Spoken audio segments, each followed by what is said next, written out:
Podcast joined with a man that we all got to know very well in the last few years. The first head coach to bring an NBA championship to Dallas, and the 11th man to ever be a player and coach to win an NBA title. Coach Rick Carlisle, of course, we saw you at the Texas Rangers game throwing out the first pitch. It was a strike. I wasn't there, but I did see video of it, so video evidence shows it was a strike. How you doing? I'm well. I'm as surprised as anybody that it was a strike. We haven't touched base with you since pretty much before the championship parade. Has this all set in yet that you did lead this championship team to the title? Well, it sinks in gradually.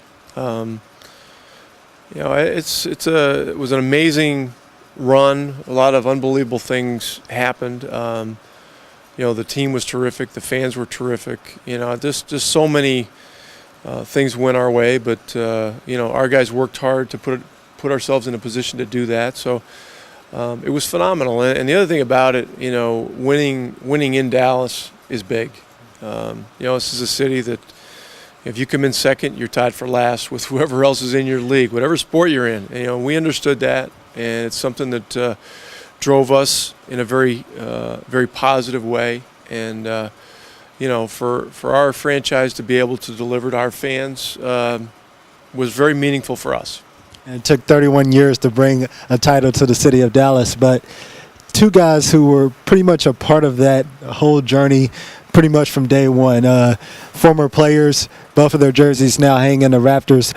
Brad Davis, of course, his number 15 is up there, and then Rolando Blackman, his number 22 is there too. Those two guys have still had a role in this organization. You talk about Brad Davis, he's been on your staff as a player development coach, also as a broadcaster. Ro Blackman, what he's done, not just as a player for this organization, but also now as an ambassador. He goes out with his philanthropies in the community. He's been a coach now with Turkey's national team. He just came back from Panama, his native country, where he's helping bring basketball flavor there. To see those two guys be a part of this organization and to finally see that title come to Dallas, how special was it for you to watch these two guys be a part of that?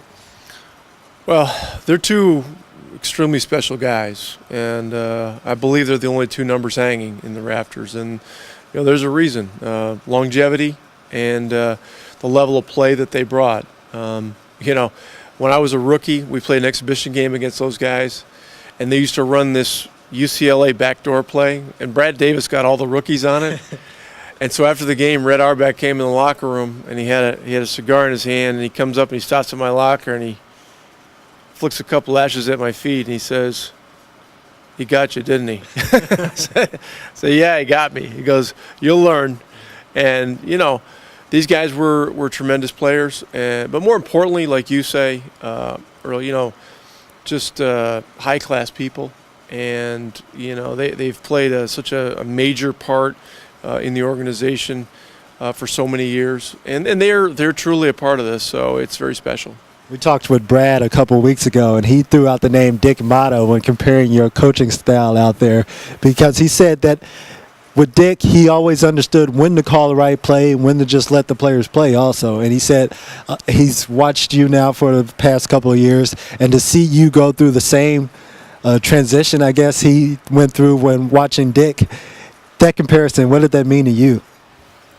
Well, look, I consider Dick Motto to be one of the all-time greats. And, when I came into the league as a young player and then eventually as a young assistant coach, when I scouted, it was always interesting to watch his teams because his offenses had a lot of automatics in it. They could do a lot of things without calling plays. And he always coached a group of cerebral guys, and they were extremely difficult to guard. So that's a high compliment. I don't know if I'm worthy of it, but it's interesting how time passes so quickly. It seems like yesterday, that I was a young player playing against Ro and Brad, and hey, now 25, 30 years later, whatever it is, these guys still have the same love and respect for the game that they had back then. They still have the same loyalty and allegiance to the franchise and to the people of this city. And again, it's special for us all to be a part of it.